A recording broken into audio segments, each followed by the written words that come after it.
Children see more than their parents realize. They may not always understand what they see, but they have sharp eyes and long ears. They also know when things aren't right.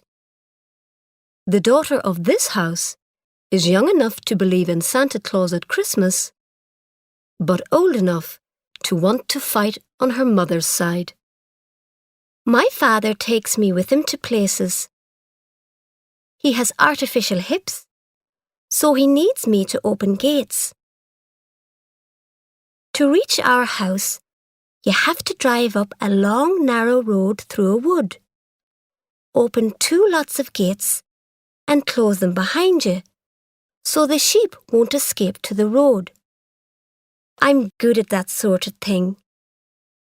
I get out of the Volkswagen, open the gates, my father drives through, I close the gates behind him, and jump back into the passenger seat. To save petrol, he lets the car roll downhill, then starts the engine, and we're off to wherever my father is going on that particular day. He's always looking for a bargain, so sometimes we go to a garage for a cheap spare part for the car. Sometimes we end up in a farmer's dirty field, pulling up young plants we've bought to take home and grow on our land. On Saturdays, my father goes to the market and examines sheep for sale, feeling their bones, looking into their mouths. If he buys a few sheep, he puts them in the back of the car, and it's my job to keep them there. Da often stops for a meal on the way home. Usually, he stops at Bridie Knox's, because Bridie kills her own animals and there's always meat there. The handbrake doesn't work, so when Da parks outside her house, I get out and put a stone behind the back wheel. I am the girl of 1,000 uses. Bridie lives in a smoky little house without a husband, but she has sons who drive tractors around the fields. They're small, ugly men, whose rubber boots have been mended many times. Bridie wears red lipstick and face powder, but her hands are like a man's. "Have you a bit of food for the child, missus? There's no food at home," Da says, making me feel like a starving African child. "Ah, now," says Bridie, smiling at his old joke. "That girl looks well fed to me. Sit down and I'll make some tea." "To tell you the truth, missus, I wouldn't say no to a drop of something. I've come from the market, and the price of sheep is shocking, so it is." He talks about sheep and cattle and the weather and how this little country of ours is in a terrible state, while Bridie cuts big, thick slices of a large piece of meat. I sit by the window and keep an eye on the sheep in the car.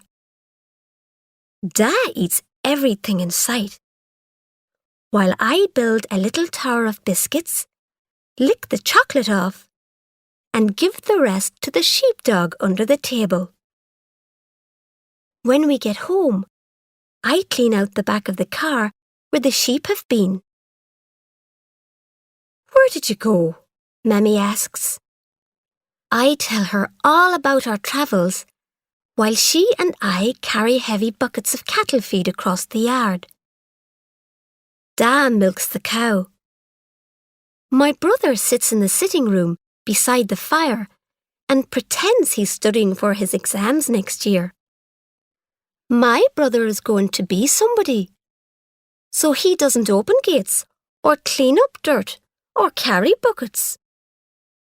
All he does is read and write and do mathematics. He is the intelligent one of the family. He stays in there until he is called to dinner. Go and tell Seamus's dinner's on the table, Da says. I have to take off my rubber boots before going in. Come and have your dinner, you lazy bollocks, I say. I'll tell Da, he says. You won't, I say, and go to the kitchen where I put small sweet garden peas on his plate, because he won't eat boring winter vegetables like the rest of us. In the evenings, I do my homework on the kitchen table, while Ma watches the television we hire for the winter. On Tuesdays, she never misses the program where a man teaches a woman how to drive a car. Except for a rough woman living behind the hill who drives tractors. No woman we know drives. During the advertising break, her eyes leave the screen and travel to the shelf above the fireplace, where she has hidden the spare key to the Volkswagen in an old broken teapot. I'm not supposed to know this. I sigh and continue drawing in the River Shannon on my map. The night before Christmas, I put up signs. I write, "This way, Santa," on large pieces of paper. I'm always afraid he will get lost or not bother coming because the gates are too much trouble. I attach the signs to a post at the end of the road, to both gates and to the door of the sitting room. I put a glass of beer and a piece of cake on the table for him. Daddy takes his good hat with a feather in it out of the cupboard and puts it on. He looks at himself in the mirror and pulls it on further to hide his baldness. And where are you going? Mammy asks. It's Christmas Eve. A time to stay at home with the family. Going to see a man about a dog, he says, and bangs the door. I go to bed and have trouble sleeping. I'm the only person in my class Santa Claus still visits. But every year, I feel there's a greater chance that he won't come, and then I'll be like the others. I wake early, and Mammy is already lighting the fire, smiling. There's a terrible moment when I think maybe Santa didn't come because I said, "You lazy bollocks." But he does come. He leaves me the tiny tears doll I asked for, wrapped in the same wrapping paper we have. Santa doesn't come to Seamus anymore. I suspect he knows what Seamus is really doing all those evenings in the sitting room, reading magazines and drinking the red lemonade out of the drinks cupboard, not using his intelligence at all. Only Mammy and I are up. We're the early birds. We make tea, then I help her with the cooking. Sometimes we dance round the kitchen. Seamus comes down to investigate the parcels under the Christmas tree. He gets a dartboard as a present. He and Dad throw darts, while Mammy and I put on our coats and feed the cattle and sheep and look for any newly laid eggs. Why don't they do anything to help? I asked her. They're men. That's why, she says simply. Because it's Christmas morning, I say nothing. I come inside and a dart flies past my head. "Ha ha," says Seamus. "Bullseye," says Da. The day before New Year, it snows. It is the end of another year.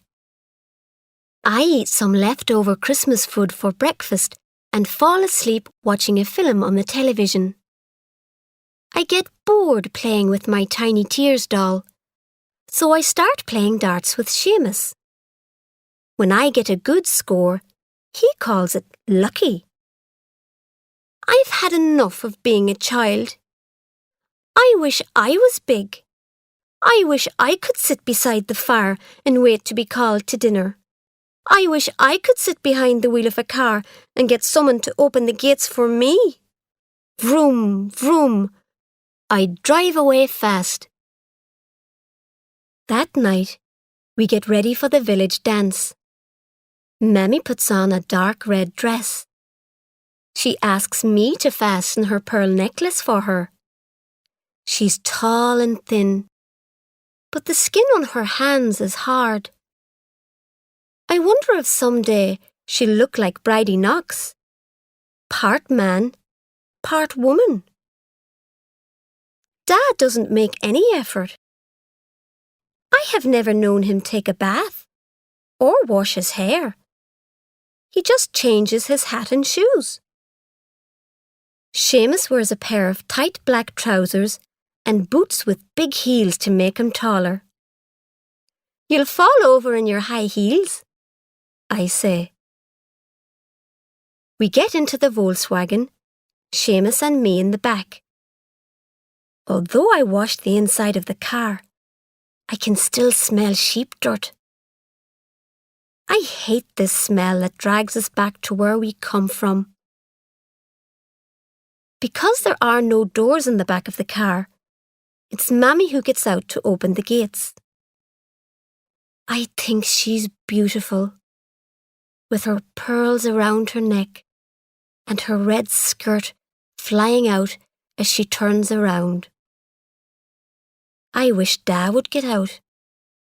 I wish the snow would fall on him, not on Mammy in her good clothes. I've seen other fathers holding their wives' coats, holding doors open for them. But Dad's not like that. The village hall stands in the middle of a car park. Inside, there's a slippy wooden floor and benches around the walls, and strange lights that make white clothes seem very bright. Everyone we know is there, including Bridie with her red lipstick, and Sarah Coombs, who only last week gave my father a glass of wine and took him into the sitting room to show him her new furniture. There's a band playing dance music, and Mammy and I are first on the floor. When the music stops and restarts, she dances with Seamus. My father dances with the women he knows from his trips. I wonder how he can dance like that and not be able to open gates. Old men in their 30s ask me to dance. They tell me I'm light on my feet. Christ, you're like a feather, they say. After a while, I get thirsty and Mammy gives me money for a lemonade and some raffle tickets. A slow dance begins, and Dad walks across to Sarah Coombs, who rises from her bench and takes her jacket off. Her shoulders are bare. She looks half naked to me. Mammy is sitting with her handbag on her knees, watching. There is something sad about Mammy tonight. It's all around her. Like when a cow dies and the men come to take it away. Something I don't fully understand is happening. A black cloud seems to hang in the air.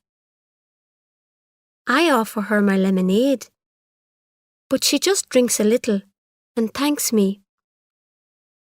I give her half my raffle tickets, but she doesn't care.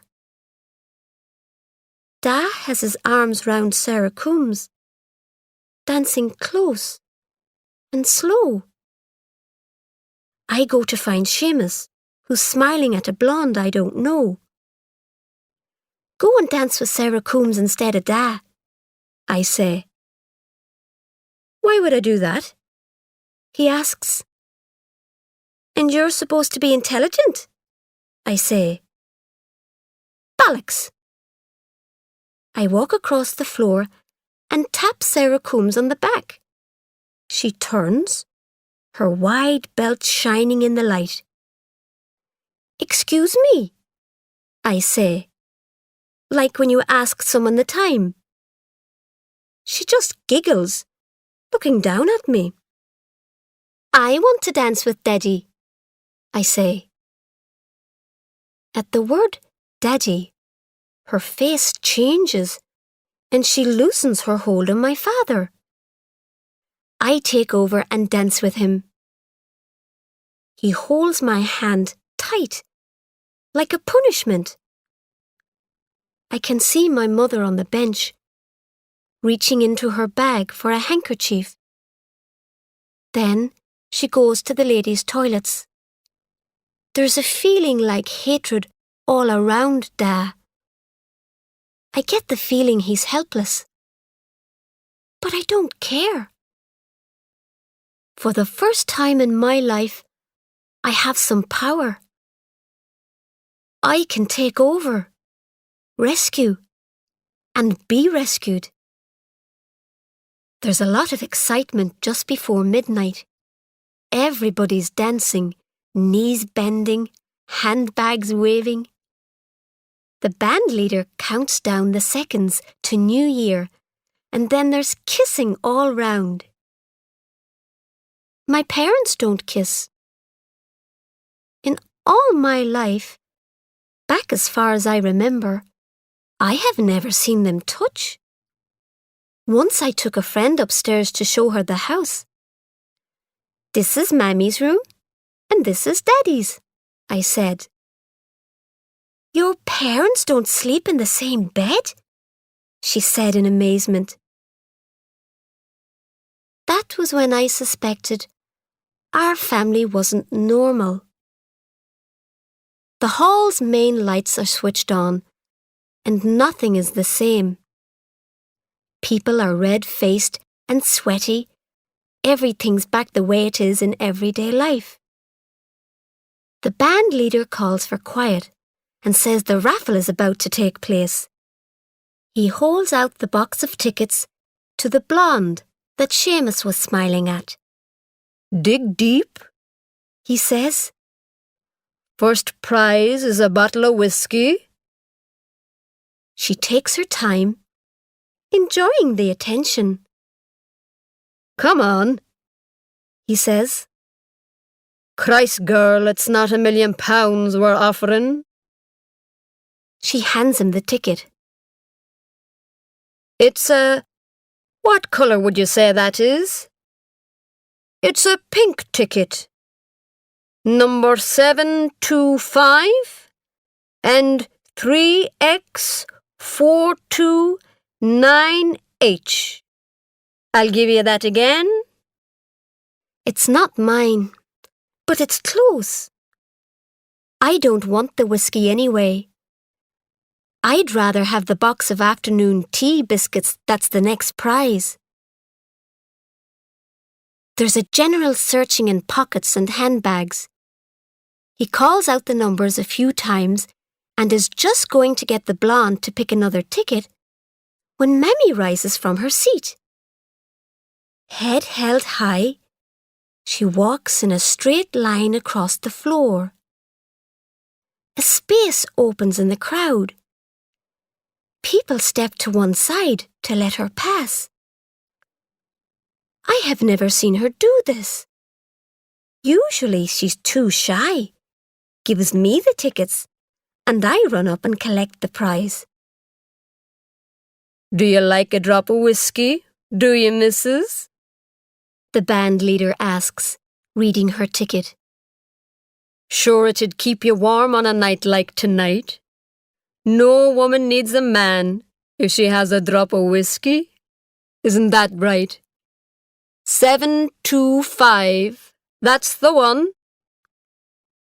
My mother is standing there in her beautiful clothes, and it's all wrong. She doesn't belong up there. "Let's see," he says.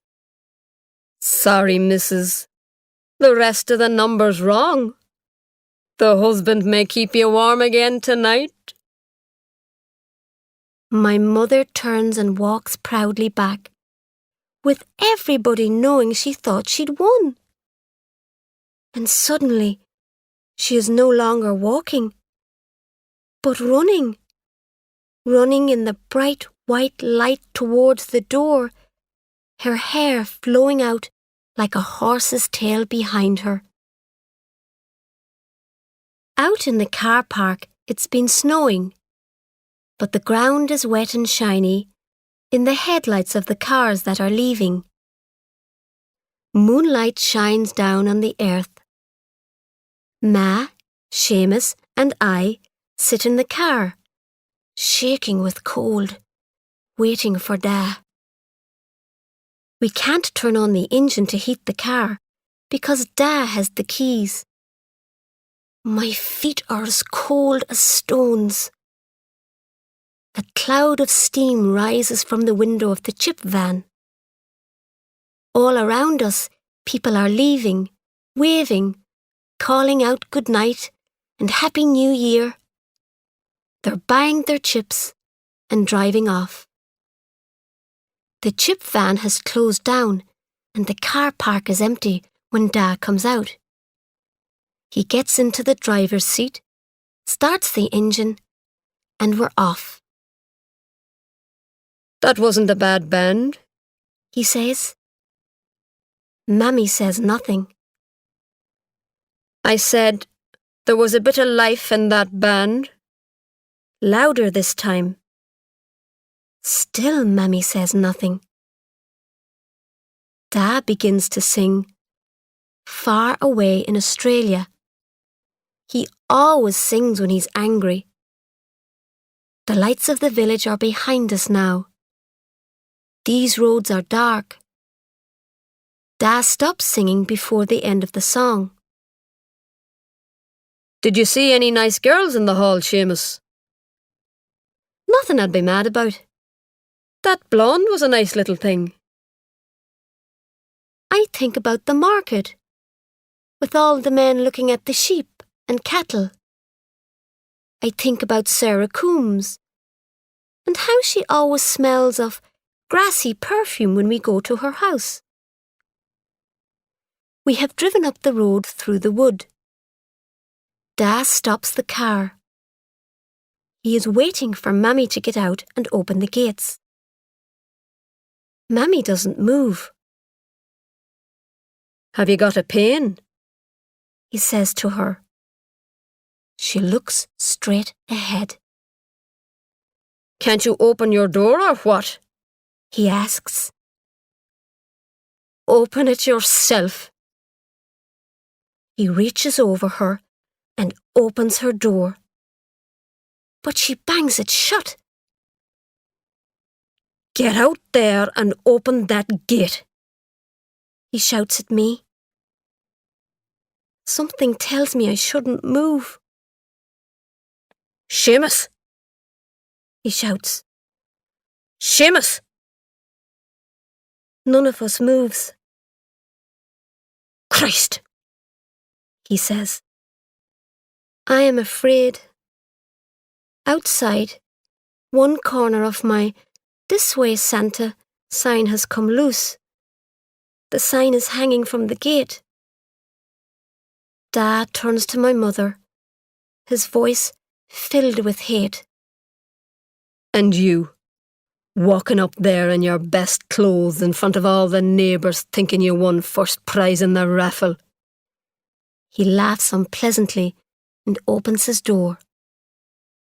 Running like a fool out of the hall. He gets out, and there's anger in his walk. He sings Far Away in Australia. He is reaching up to open the gate when the wind blows off his hat.